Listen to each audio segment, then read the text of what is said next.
नमस्कार। जब हम राजस्थान की बात करते हैं तो जहन में रेत के टीले और आलीशान महल आते हैं, है ना? पर यहाँ की असली पहचान है वो विशाल किले जो आज भी सीना ताने खड़े हैं। लेकिन ये सिर्फ पत्थर की बड़ी बड़ी दीवारें नहीं हैं। ये तो समझिए इतिहास की वो जिंदा किताबें हैं जिनमें वीरता, वैभव और बलिदान की हजारों कहानियां लिखी हुई हैं। तो सोचना ये है कि इन किलों की ये ऊंची ऊंची दीवारें, इनके बुर्ज, इनके खंडर आखिर कहते क्या हैं? ये किन राजाओं की जीत के गवाह हैं और किन रानियों के जौहर को इन्होंने देखा है? चलिए, आज इन्हीं पत्थरों में छुपे राज को खोलने की कोशिश करते हैं। क्योंकि असल बात यही है, अगर हम इन्हें सिर्फ मिलिट्री फोर्ट समझेंगे तो कहानी अधूरी रह जाएगी। सच तो ये है कि ये राजस्थान की रूह के पहरेदार हैं जिन्होंने सदियों के इतिहास को अपने अंदर समेट रखा है। तो सबसे पहले चलिए उन किलों की बात करते हैं जो सिर्फ डिफेंस के लिए नहीं बनाए गए थे। नहीं, ये तो पावर और शान और शौकत के आलीशान सेंटर्स थे। यहीं से बड़े बड़े साम्राज्य चलाए जाते थे। और इसकी सबसे बड़ी मिसाल वो है जयपुर का आमेर फोर्ट। इसके अंदर का शीश महल तो कमाल है। सोच कर देखिए, एक मोमबत्ती जलाओ और पूरा कमरा हजारों सितारों से जगमगा उठे। फिर दीवाने आम, जहां राजा अपनी जनता से मिलते थे। और हाँ, जगत शिरोमणि जैसे खूबसूरत मंदिर भी। ये सच में एक जीता जागता महल था। और देखिए, आमेर की खूबसूरती ने सिर्फ हमें ही नहीं, बाहर से आए लोगों को भी चकित कर दिया था। एक थे बिशप हेबर। जब उन्होंने इन महलों को देखा तो पता है क्या लिखा? उन्होंने लिखा कि ये रूस के क्रेमलिन से भी बढ़कर हैं। मतलब सोचिए कितनी कितनी बड़ी बात है ये। लेकिन जाहिर है इतने आलीशान महल की सुरक्षा भी उतनी ही जरूरी थी। और ये जिम्मेदारी उठाई आमेर के ऊपर पास की ही पहाड़ी पर बने जयगढ़ फोर्ट ने। तो इसको ऐसे समझिए, जहां आमेर फोर्ट राजशी शानो शौकत का सेंटर था, वही जयगढ़ उसका गार्ड था, उसकी ढाल। जयगढ़ में ही तोपें ढालने का कारखाना था। और अरे, एशिया की सबसे बड़ी तोप जय बाण, वो भी यहीं से आमेर की हिफाजत करती थी। चलिए, अब कहानी को एक अलग मोड़ देते हैं।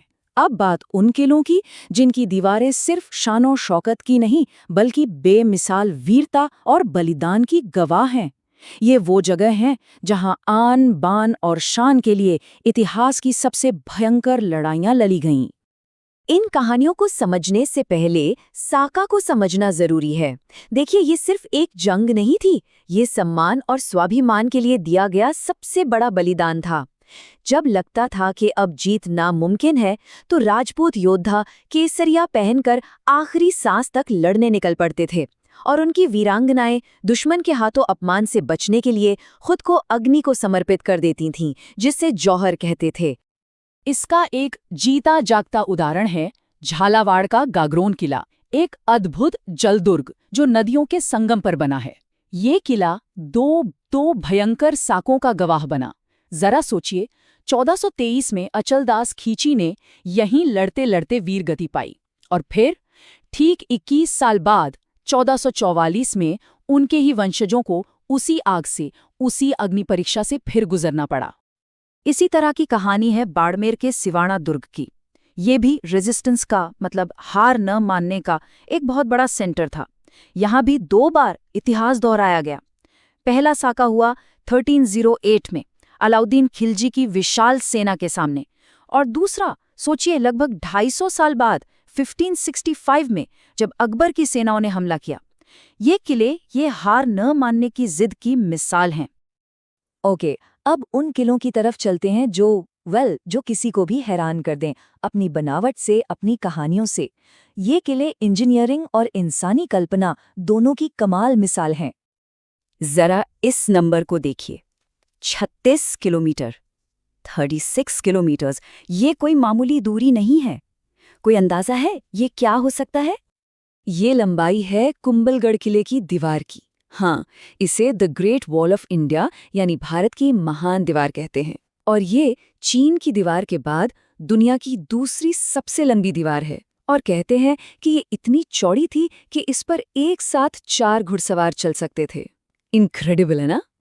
इस किले की विशालता का अंदाजा इस बात से लगाइए, मुगल इतिहासकार अबुल फजल ने जब इसे देखा तो इसकी ऊंचाई से इतने प्रभावित हुए कि उन्हें लिखना पड़ा कि ये किला इतनी ऊंचाई पर है कि नीचे से ऊपर देखने पर सर से पगड़ी गिर जाती है। मतलब ये किला सच में अजेय था, इम्प्रेग्नेबल। पर कुंभलगढ़ सिर्फ अपनी दीवार की वजह से मशहूर नहीं है, इसका हिस्टोरिकल इंपॉर्टेंस भी बहुत ज्यादा है। इसे मेवाड़ की आंख कहते थे, क्योंकि इसकी ऊंचाई से पूरे राज्य पर नजर रखी जा सकती थी। और सबसे इंपॉर्टेंट बात, ये वही पवित्र जमीन है जहां मेवाड़ के सबसे महान योद्धा महाराणा प्रताप, उनका जन्म हुआ था। चलिए अब चलते हैं भरतपुर के पास बयाना किले की तरफ। ये किला ना एक टाइम कैप्सूल जैसा है। इसने कितने ही साम्राज्यों को आते और जाते देखा है। यहाँ की हर ईंट, हर इमारत एक अलग दौर की कहानी सुनाती है। इसका मतलब ये है कि एक ही किले के अंदर आपको प्राचीन काल का विष्णुवर्धन का बनाया भीमलाट मिलेगा, तो वहीं गुप्त सम्राट समुद्रगुप्त का बनाया विजय स्तंभ भी। और इतना ही नहीं, दिल्ली सल्तनत के टाइम की लोधी मीनार भी मौजूद है। तो ये साफ दिखाता है कि बयाना पर सदियों तक अलग अलग शासकों का कब्जा रहा। तो इन सब कहानियों के बाद आखिर इन किलों की विरासत है क्या? ये आज भी हमारे लिए इतने इम्पोर्टेंट क्यों हैं? सबसे पहली बात तो ये कि हाँ, ये मिलिट्री स्ट्रॉन्गहोल्ड्स थे, अपने टाइम की बेस्ट मिलिट्री इंजीनियरिंग के नमूने, एक मजबूत सुरक्षा कवच। पर ये सिर्फ जंग के मैदान नहीं थे। जैसा हमने आमेर में देखा, इन्हीं दीवारों के भीतर कला, संगीत और कल्चर सब कुछ फला फूला। ये सभ्यता के जिंदा सेंटर्स थे। और आखिर में, ये किले सिर्फ इमारतें नहीं हैं, ये वो स्टेज हैं, वो मंच है जहां इतिहास के सबसे बड़े, सबसे यादगार ड्रामे खेले गए।